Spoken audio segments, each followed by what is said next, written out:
Estamos de volta, né, em 2015 com o programa Cultura.com e é um grande prazer ter você, teleinternauta, aqui com a gente, né, participando, falando de cultura nesse país, nesse grande Brasil, né, onde a gente nem sempre é respeitado, né, a cultura nem sempre é dada o seu devido valor, mas nós estamos aqui na resistência, né, e lembrando que você me ajuda também a fazer o programa. Então, vamos lá, um feliz 2015, vamos lá trabalhar mais este ano com a cultura desse país, tá bom?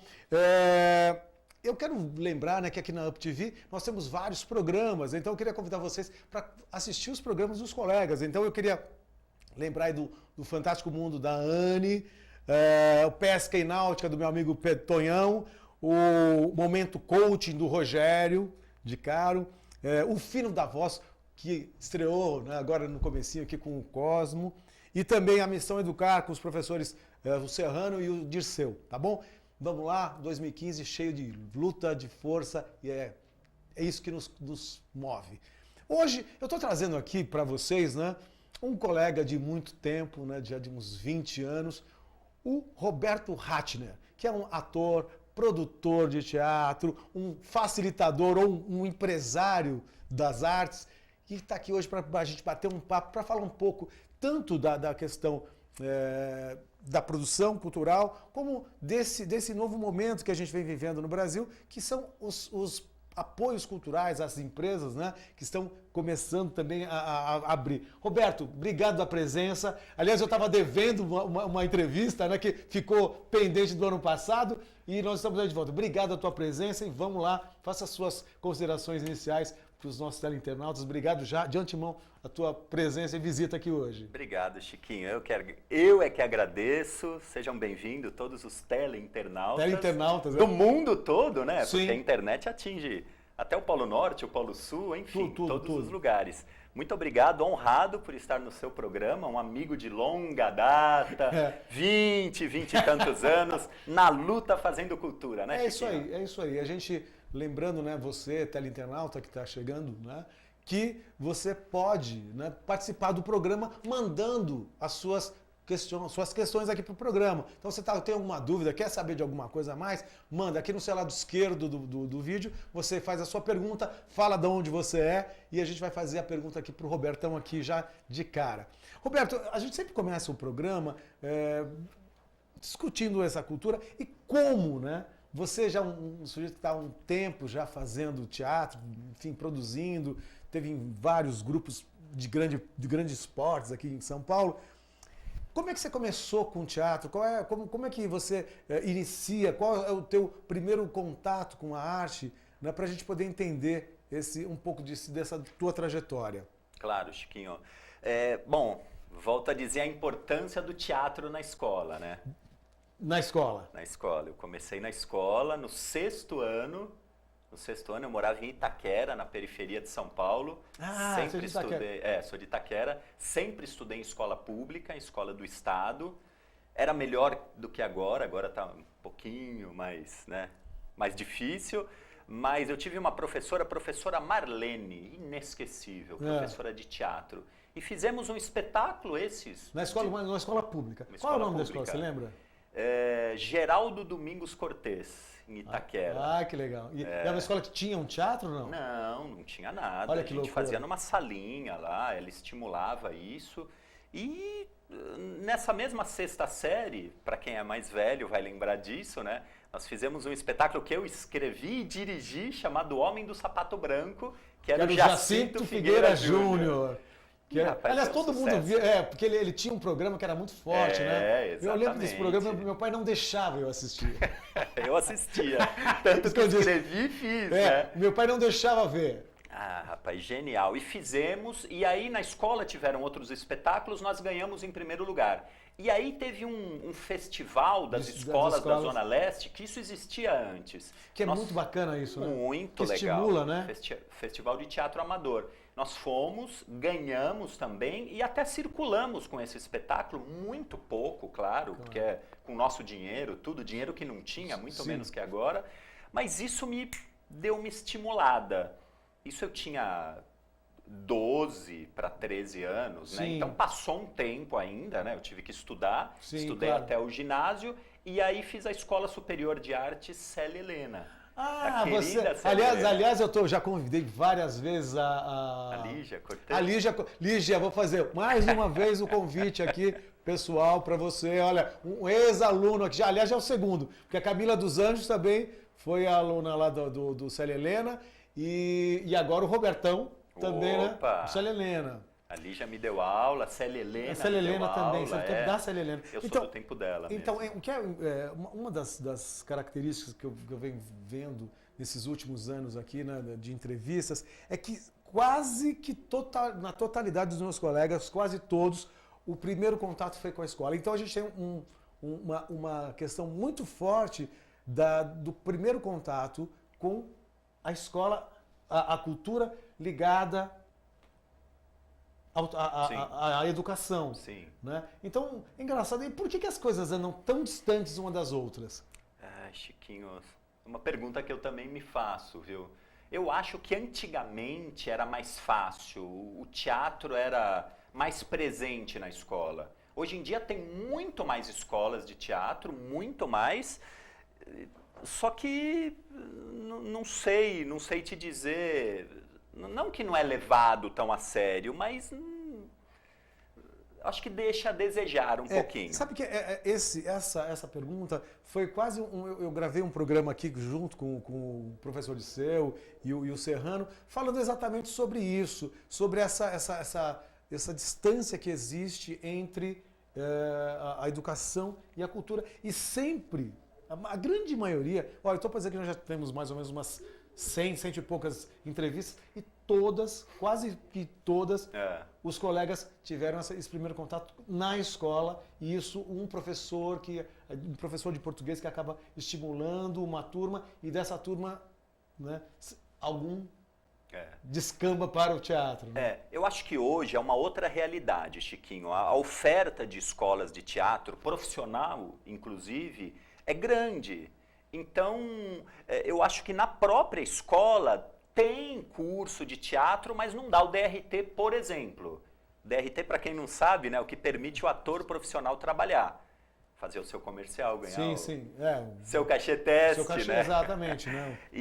Então, hoje em dia é mais fácil e tem boas escolas. Antigamente não tinham boas escolas. Tinha o Célia Helena, o Macunaíma e a USP. E a EAD. E a EAD, exatamente. Então era muito mais difícil.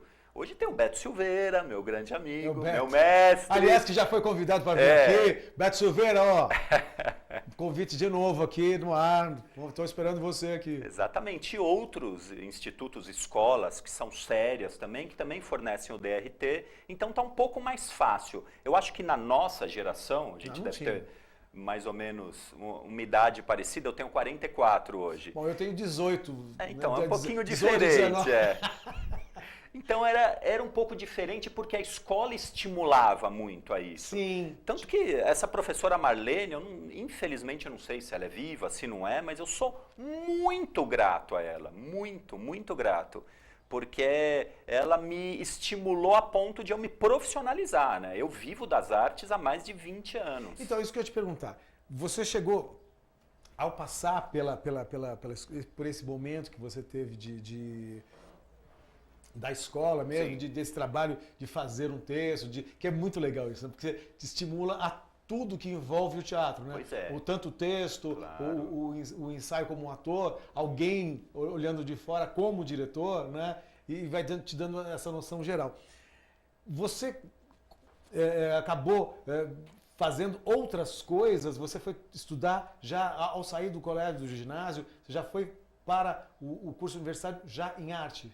Isso, exatamente. Eu saí do colegial, eu entrei direto no Célia Helena.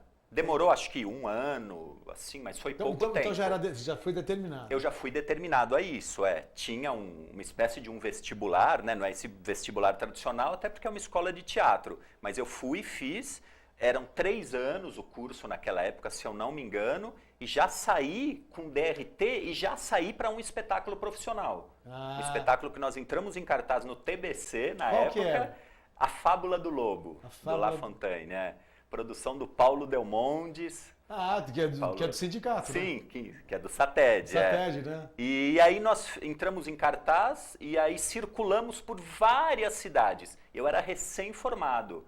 Eu lembro que eu já comecei a trabalhar com DRT provisório, que na época você tirava e depois que era formado você entrava com o pedido, como já era de escola, tudo. Eu acho que hoje deve ser o mesmo processo. Não sei como é agora, mas e aí tirei o definitivo e desde então eu trabalho profissionalmente. E você assim, nunca teve um outro trabalho, uma outra forma de trabalhar? Tive também. Nesse intervalo aí teve esse espetáculo. É engraçado porque eu trabalhava no Conselho Regional de Psicologia nessa época. Tinha um bom salário, era mais novinho, tudo, tinha lá meus 20 anos, mas eu pedi a conta, se é assim que fala, para eu poder circular com esse espetáculo. Naquela época, que ter um trabalho era uma grande virtude, ter um emprego fixo. Ter a carteira assinada, né? Nossa, assim, poucas as pessoas que me malharam, assim, não foram poucas, que falaram, você é louco, tal. Mas aí entra esse nosso empreendedorismo, né? De você fazer outras coisas ganhando, enfim. Mas depois disso, eu já tinha feito nessa época um concurso para a Prefeitura de São Paulo. Que é ali que eu te conheci, né? Exatamente. Foi ali que eu te conheci. Na Casa de Cultura Raul Seixas. Mas eu entrei a princípio para a área da saúde. Mas eu não tenho nada a ver com a área da saúde. Mas, graças a Deus, na área da saúde tem uma assessoria de imprensa. Então eu fui colocado na assessoria de imprensa da área da saúde. Aí passou um tempo, eu comecei já era envolvidíssimo com cultura, aí fui convidado a trabalhar na Casa de Cultura Raul Seixas em Itaquera. Que o nome é Lágrimas não sei o quê. É um nome bem poético. É triste, né?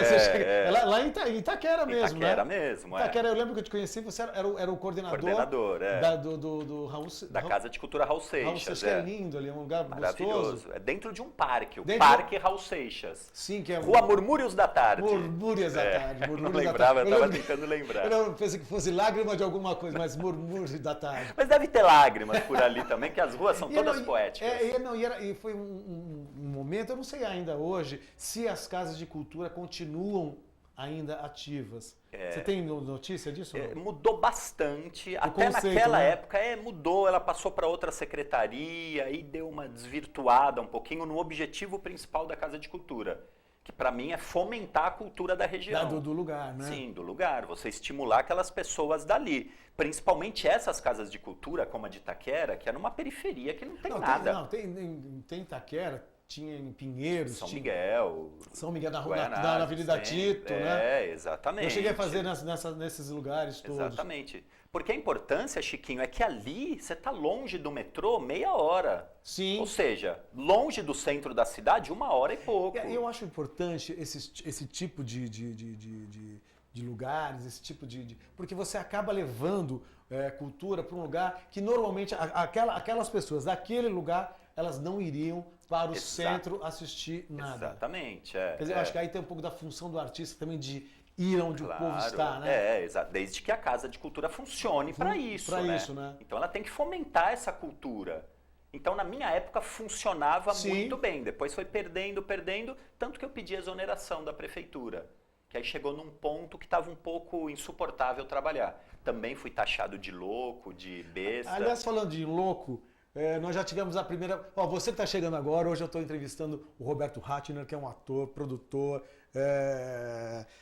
empresário das artes, né? E você acabou falando dessa coisa de loucura. E nós temos aqui o Michel de Santos, então, fazendo a sua primeira participação. Obrigado, Michel, por prestigiar o programa. Ele pergunta, por que todo ator tem fama de ser muito louco? Você leu aqui ou você não leu? Não foi combinado, gente, não foi combinado. Mas para ser ator tem que ser muito louco, Michel, tem que ser muito louco. Porque a nossa profissão, claro, como muitas outras, Chiquinho também é produtor, sabe? Você tem que matar 3 leões por dia. Porque tem mês que você trabalha muito, mas tem meses que você não trabalha. Então você tem que ser um gestor financeiro acima de tudo. Sim, sem dúvida. Porque nós, exceto se você tiver um cargo público, se você estiver fazendo uma novela, enfim, novela também acaba. Mas você tem um período de trabalho que você está ganhando e você pode vir a não ganhar em determinado período. Exatamente. O artista tem uma coisa que é diferente, né? Porque assim, nós nunca sabemos exatamente quanto que nós vamos ganhar no próximo mês. E então tem uma diferença muito substancial, porque assim, o artista, ele nunca, é sempre uma corda bamba mesmo, né? Você não tem um salário fixo igual a maioria das pessoas que são assalariadas, que você sabe que no final do mês você vai ter o seu salário, blá, blá, blá. E isso dá uma insegurança que nem todos têm essa mesma capacidade de adaptação. Exatamente. O que você acha disso? Mas aí é que tá, Chiquinho, quando você opta a ser artista, as artes, ela tem diversas vertentes. Várias possibilidades. Né? Exatamente, você pode fazer teatro, é Michel, né, o moço? Michel, é isso mesmo. Michel de Santos. A gente pode fazer teatro, a gente pode dublar, a gente pode fazer TV, não é que pode fazer, você vai, né, em busca de. Você pode fazer cinema. Comerciais. Você pode fazer comerciais, publicidade, locução. locução comercial. Eu fiz muito tempo personagem virtual, que foi genial. Eu rodava o Brasil fazendo personagem virtual. Sou eu, mas não sou eu.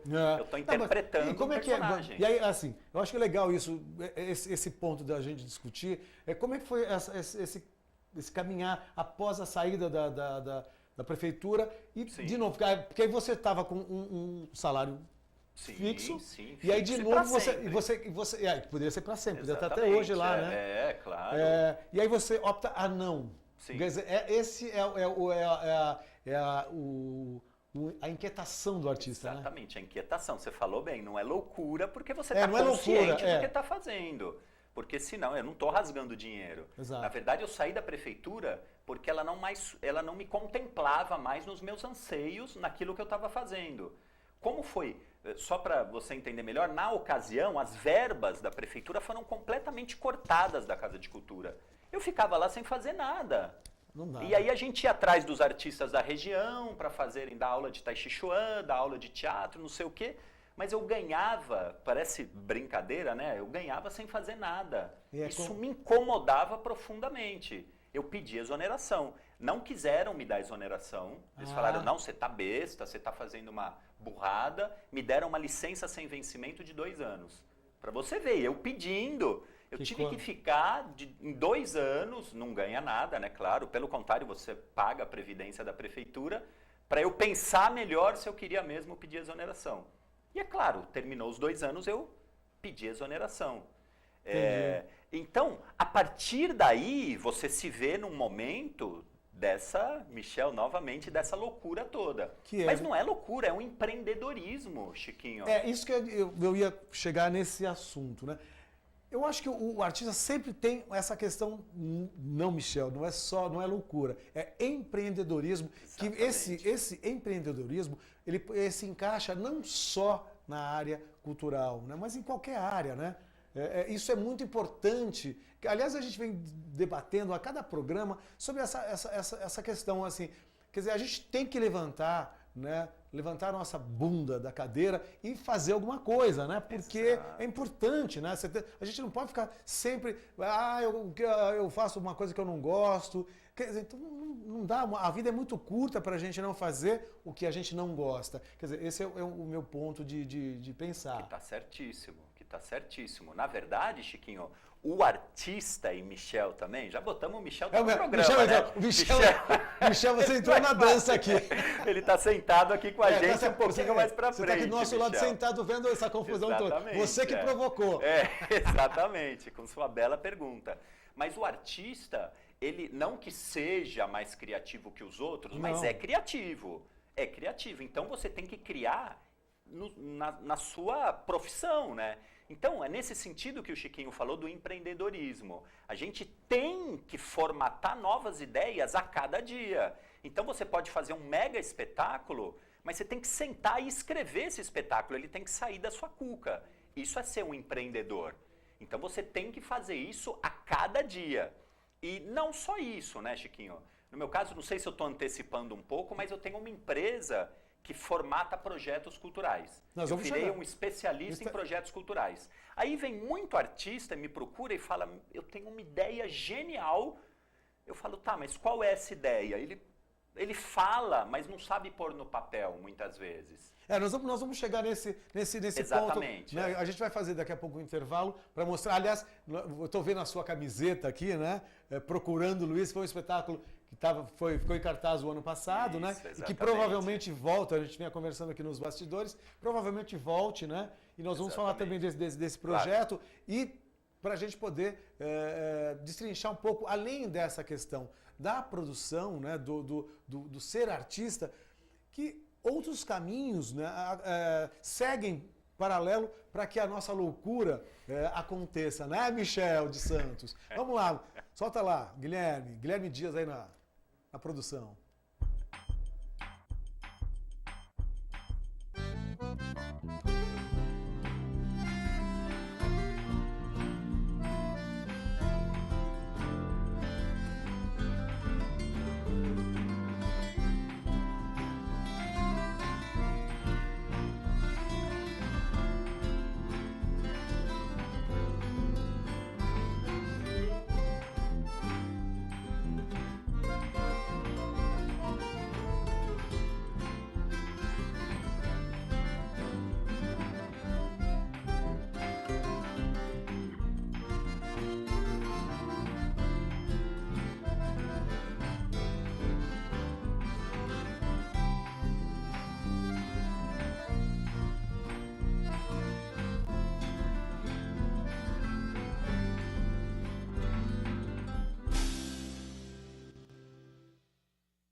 Roberto, bom, você que está chegando agora, eu estou entrevistando hoje o Roberto Ratner, ator, produtor, um empresário das artes. Roberto, me conta, você começou a trabalhar em outros espetáculos e também logo depois você foi para um grupo muito famoso aqui em São Paulo, a Nau de Ícaros, sim, né, que sim. fez e faz ainda, né? Sim. A companhia ainda está aí na ativa, de mais de 20 e tantos anos já, né? 23 anos, né? 23 anos já. E me conta, e aí como é que foi entrar nesse grupo e como é que você acaba indo para essa produção? Porque também é uma coisa muito importante esse empreendedorismo, né, que o artista precisa ter e que nem sempre as pessoas têm. Né? Exatamente. Como é que você começou a se tocar desse tino que você tem para esse outro lado também, além de artista, claro. Essa questão da produção? Porque, sabe, Chiquinho, é o que, mais uma vez, o Michel na Berlinda. O Michel está participando aí. O artista, ele tem que fazer um monte de coisas para sobreviver, lógico, né? Eu tenho um filho, você tem filho, eles precisam comer e a gente também. Então eu comecei a perceber que dos últimos 10 anos para cá, eu acredito, eu posso estar enganado, muitas leis de fomento, de incentivo à cultura foram surgindo. Então, o artista normalmente, eu repito, ele tem uma ideia brilhante na cabeça, mas tem dificuldade de colocar no papel, sabe? De formatar essa ideia de uma maneira correta que um edital, por exemplo, precisa. Então, me veio obrigatoriamente, eu comecei a fazer alguns projetos e depois que eu entrei na companhia cênica Nau de Ícaros, eu fiz a produção executiva da Nau de Ícaros por muito tempo. Então eu fazia esses projetos e você aprende fazendo. Né? Claro. E aí eu comecei a fazer e começaram a surgir outros. Hoje em dia tem a Rouanet, o PROAC CMS, tem a lei do fomento. E um monte dos editais privados, enfim, né? das empresas. Isso. Das empresas. Bom, nem vou falar uma que está fundando, tem uma que está fundando, né? Mas ela tem um bom edital. Tem um bom edital, mas está fundando. É bom. Vamos. Mas enfim, então eu comecei a fazer esses projetos e comecei a fazer, além dos da Nau de Ícaros, eu comecei a fazer um ou outro para outro amigo. E aí surgiu o momento que falando do espetáculo Procurando Luiz, eu fiz o do próprio espetáculo Procurando Luiz. E inscrevi na lei do PROAC, no edital do PROAC e ICMS, que te permite captar recursos, as empresas. Né? PROAC e ICMS, para você que está aqui que não sabe, é aqui na cidade, no estado de São Paulo, que essa lei é vigente no estado de São Paulo. Tá? Provavelmente outros estados do Brasil talvez também tenham leis de incentivo, Isso enfim. tem, Mas nós estamos falando de São Paulo especificamente, para você, para o teleinternauta, enfim, que está aí em qualquer lugar do Brasil ou em outros países, enfim. Né? É claro, Mas, e aí voltando um pouquinho, Chiquinho, não sei se você lembra, eu pedi demissão do meu emprego estável no Conselho Regional de Psicologia, depois pedi exoneração de um cargo público que eu tinha um DA10 incorporado, que isso é uma verba de chefia, eu era coordenador de uma casa de cultura, também joguei para o alto, e recentemente, que não foi nada difícil, eu também deixei o núcleo da Nau de Ícaros, né? Para seguir o seu caminho solo. Para seguir o meu caminho, o caminho... Porque eu acho também que assim, a gente acaba se agregando a grupos e é muito comum, né, as pessoas irem embora, ir para outro caminho, né? Sim, e esse foi o teu caminho também, Foi o meu caminho também, e que não é difícil, não é. E novamente, algumas pessoas falaram, puxa vida... Cai de novo o empreendedorismo, né? Exatamente. Acho que é de novo. Bate, e não na loucura do senhor Michel dos Santos. Não é loucura, seu Michel. É empreendedorismo. E aí você é obrigado a perceber outras oportunidades. Sim. Você é obrigado a ter outras oportunidades. E aí eu acho, Chiquinho, além do empreendedorismo, entra a criatividade do artista. Sim. Porque vou voltar mais um pouquinho, posso? Claro, Você me permite? Claro. Quando meu filho fez 2 anos, de 2 para 3 anos, as crianças cada vez mais cedo vão para a escola, né? Sim. Ele precisava estudar, porque eu trabalho com produção, tudo. Eu falei, puxa, e era uma época que estava difícil de grana, falar a palavra... mas que é... É difícil, mas na verdade, e aí tinha um colégio perto da minha casa genial, um colégio gostoso, assim, Você pode falar o nome? Posso, o Colégio Arvoredo. Arvoredo. Aí eu cheguei, eu conhecia uma amiga minha que trabalhava lá, falei, puxa, eu queria tanto que meu filho estudasse nesse colégio. Ela falou, vai conversar com a diretora, de repente você consegue um desconto, alguma coisa. Sim. Peguei botei todas as minhas ideias no papel, falei, vou pedir uma bolsa para o meu filho. Eu vou dar aula... E ele estuda lá. E, rapaz, deu certíssimo. Ele estudou lá por uns 2 ou 3 anos. Eu dava aula de artes, eu levava as crianças nas bibliotecas, nos parques. Porque você já tinha vivência e conhecimento para tal, né? Exatamente. Então foi genial. Então aí entra também o empreendedorismo. Porque eu criei um plano de negócios para aquela escola. Foi muito bom para ela e foi muito melhor para mim. Claro, porque era na questão da formação do seu filho, né? Exatamente. Então ele estudou lá, teve uma excelente iniciação escolar. Ele tinha 2 para 3 anos, estudou lá 3, 4 e saiu quando tinha 5 anos. Então foi excelente. Então é nesse sentido que o empreendedorismo do artista se ressalta, acredito eu. Parece, claro. Né? Então, depois que eu saí da Companhia Cênica Nau de Ícaros, eu comecei a fazer esses projetos, eu me especializei em projetos. Isso que eu queria aí entrar nesse assunto, né? A gente hoje, há uns anos atrás, nós não tínhamos lei de incentivo, então era uma coisa sempre muito complicada, muito difícil. Aí a gente começa a ter essa profissionalização também dessa pessoa, né? Que eu diria que assim, esse facilitador, eu gosto desse termo, um facilitador de cultura. A gente vai ver também uma diferença hoje, porque depois de passado alguns anos, teve uma modificação também na própria produção, no próprio entendimento das casas de teatro, dos teatros, enfim. Como é que você vê essa mudança, né, de comportamento do Estado patrocinar novas companhias, velhas companhias?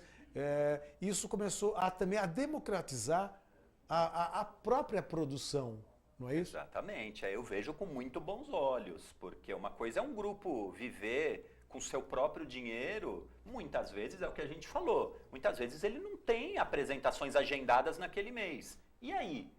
do que vão viver esses integrantes? Eles têm que comer, beber, dormir, pôr o filho na escola. Então, com essas leis de incentivo, esses editais, até concursos, tem alguns concursos, como os do PROAC Edital. Você inscreve, para quem é de São Paulo, né, claro, você inscreve o seu projeto e se você for contemplado, você ganha, você recebe aquele prêmio para você executar a sua ideia que você escreveu. Então, eu acho fundamental, Chiquinho, para a continuidade dos grupos. Isso facilita muito a vida dos grupos durante um ano, por exemplo. Ô Roberto, eu ia também te perguntar outra coisa, seguir nesse mesmo caminho.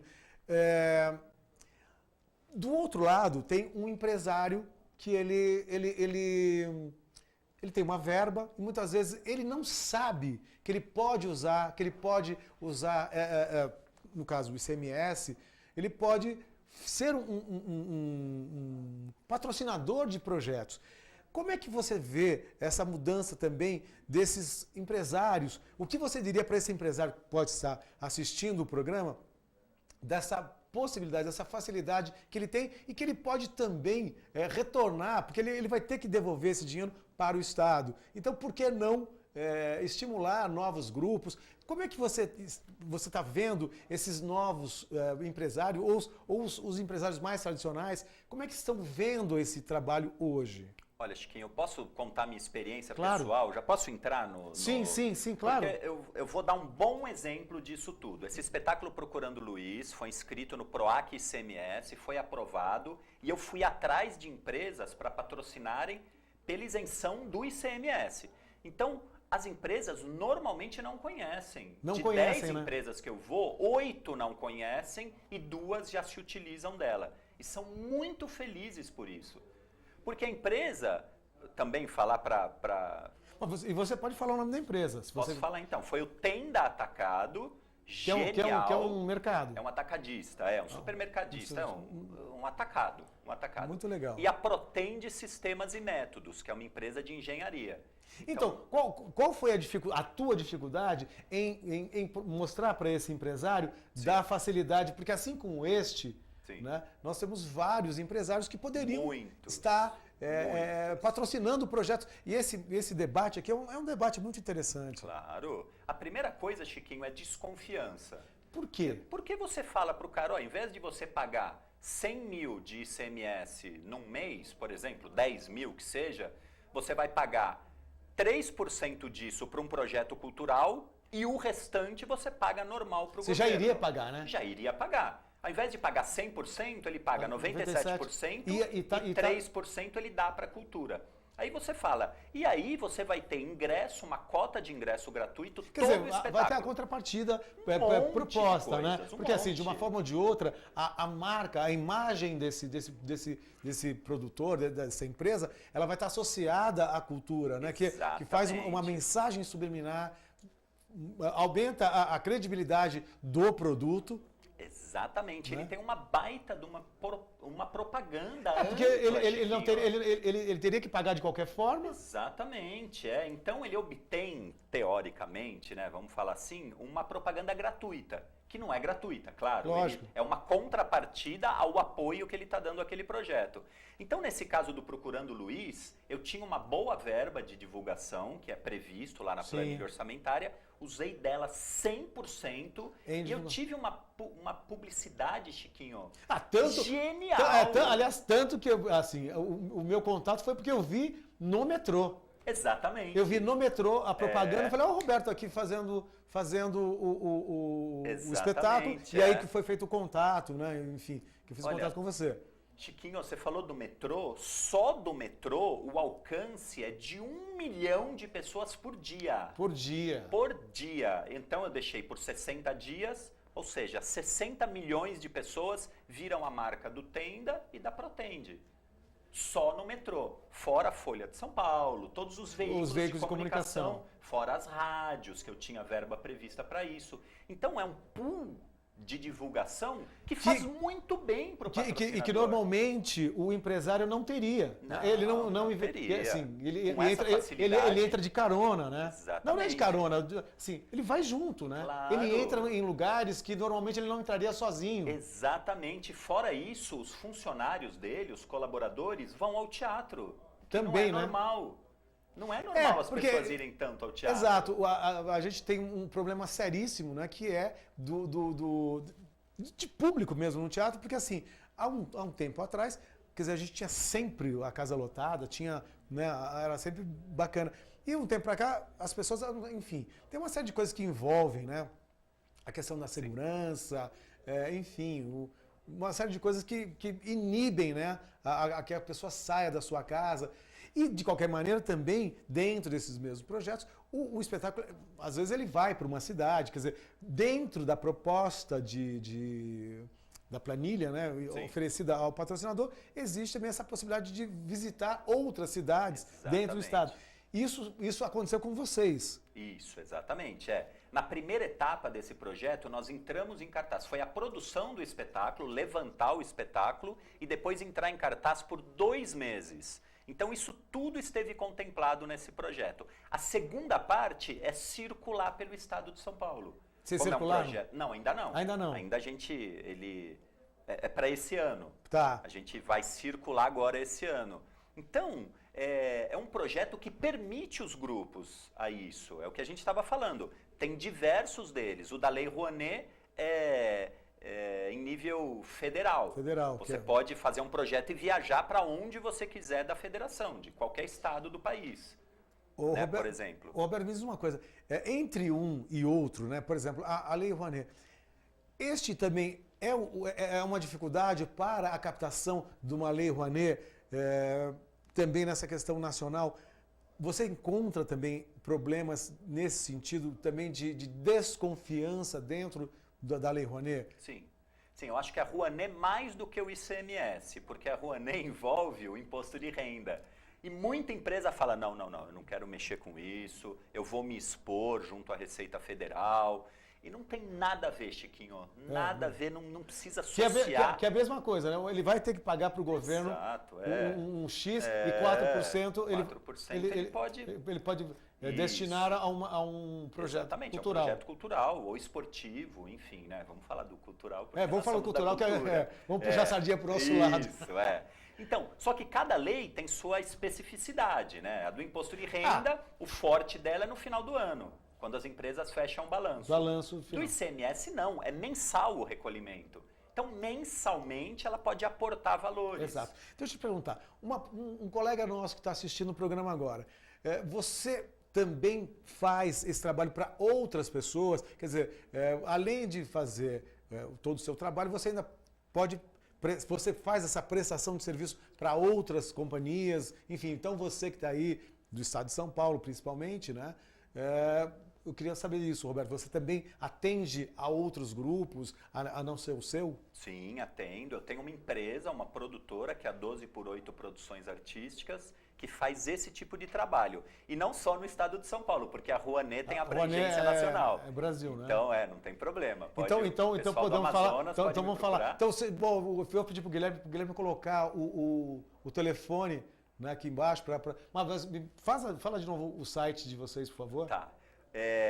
Eu tenho o meu site pessoal, que é www.robertoratner.com.br, como está escrito ali certinho. Exatamente.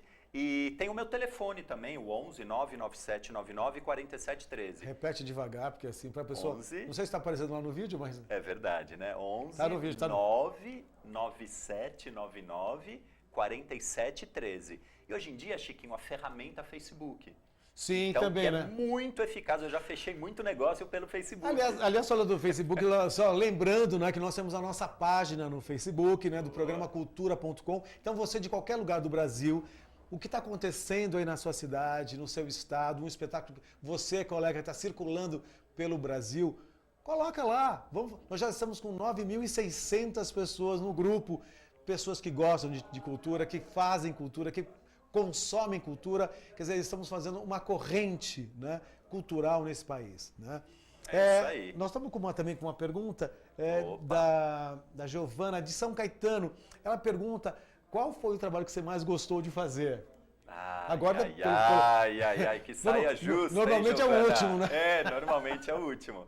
Na verdade, acho que todo espetáculo que a gente faz é inesquecível, né?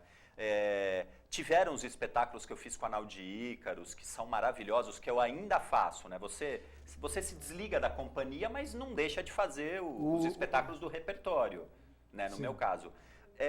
Como você mesmo disse, esse Procurando Luiz, que é baseado no universo poético do Luiz Gonzaga, é o que mais me contemplou até agora. Porque a concepção foi minha, a idealização, a produção e a atuação. Eu atuo no espetáculo, né? Então... A direção é do... Gustavo Kurlat. Do Gustavão, genial, grande Gustavo Kurlat. Eu trabalho no espetáculo com a Iris Yazbek, uma bela atriz em todos os sentidos, um talento genial. Toca sanfona, toca zabumba. O Bruno Perillo, um cara genial também, pessoa, sabe, de uma capacidade incrível de criação também. E eu tive a produção executiva da Suzana Rebelo, que é genial também, uma pessoa genial, que me ajudou muito no processo. Acho que sem ela não teria saído. Certo. Eu teria pirado. Então, dados os recados, né, eu fico muito contente, porque hoje aqui nós discutimos sobre o fazer, né, os bastidores de como você produz um trabalho. Então, se você está chegando agora, aliás, você perdeu a entrevista toda, né, porque o Guilherme já começou a dar a bandeirada costumeira dele, né, de tempo, né, mas você que está chegando agora, hoje nós discutimos sobre essa questão da produção das leis. Antes de a gente terminar, Roberto, eu queria te perguntar sobre essa diferença. Você vê diferença, por exemplo, de público desses trabalhos que hoje são patrocinados e os que não são patrocinados? Existe uma mudança de comportamento de público? Como é que você está sentindo este público que circula nos teatros? Olha, Chiquinho, não tem muita diferença do público tradicional. Mas quando você tem um projeto incentivado, você tem mais verba para divulgar. Então chega mais nas pessoas a divulgação. Inevitavelmente, você mesmo disse que esse espetáculo você viu no metrô. Sim. Ou seja, não só você, 60 milhões de pessoas passaram por ali, por todos os cartazes que nós espalhamos. Então o acesso é mais facilitado à informação.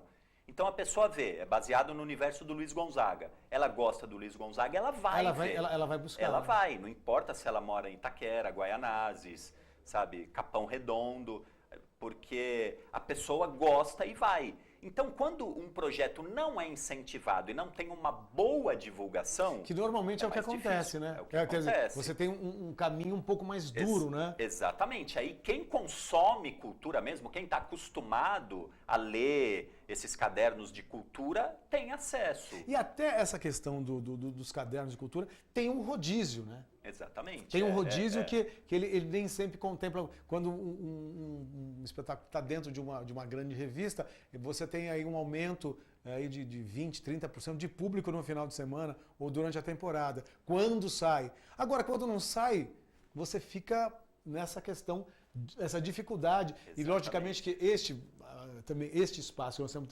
aqui, ele é exatamente para a gente trabalhar em cima dessa divulgação dos trabalhos que acontecem, enfim, mas que é uma mídia alternativa, né? Sim, sim. Mas com a busca de poder esclarecer e aprofundar um pouco mais dentro de um assunto que talvez você não tivesse num outro veículo. Claro, mas claro que ajuda, né? Sim. Todo veículo de comunicação ajuda, ainda mais esse que é livre, de livre acesso pela internet, é genial. Genial, ajuda muito. Então tá Ajuda bom. muito. Bom, nós vamos ter que Roberto, vamos ter que terminar já o nosso programa. Eu queria que você fizesse as suas considerações finais, né, para o pessoal, desse de novo os seus contatos, dê o seu recado final aí para a gente poder finalizar. Tá bom, Chiquinho. Tá bom? Primeiro, foi um grande prazer vir ao programa. Obrigado ao Michel e esqueci o nome da outra menina. Vanessa. Obrigado aos dois e a todos que estão aí, né, assistindo a gente. Para entrar em contato comigo, pode ser pelo Facebook/Roberto Raatner, que o GC já foi colocado ali, ou Facebook/Procurando Luiz, que é esse espetáculo, que já volta em cartaz aí. E para quem também quiser alguma informação, ajuda, ou saber sobre projetos culturais, formatação, leis, editais, é só me procurar também pelo 11 99799 47 13. É isso aí. E vamos ao teatro. E vamos, não deixe de ir ao teatro, né? Bom, Roberto, eu queria te agradecer, a tua presença foi muito esclarecedora, a sua entrevista, porque eu acho muito importante que a gente discuta as leis, né? E que as pessoas, mais colegas, possam se beneficiar das leis vigentes do país, né? Aqui em São Paulo nós temos essa que nós estamos falando, fizemos um pouco mais profundamente do PROAC, mas também a Lei Rouanet. Então quem quiser mais informações, procura o Robertão, que ele vai ajudar você, para o seu grupo, e vamos lá, né? Gente, muito obrigado, o programa está terminando. Só lembrando que o programa vai para o YouTube daqui a pouco. Então, se você que não assistiu, daqui a pouco nós vamos aqui tem o site da emissora, que vai ser reprisado, né? Vai estar lá arquivado, e também no YouTube do programa Cultura.com. Gente, muito obrigado, boa tarde, boa noite, bom dia, onde quer que você esteja. E lembrando sempre, pratique cultura. Tchau, até semana que vem.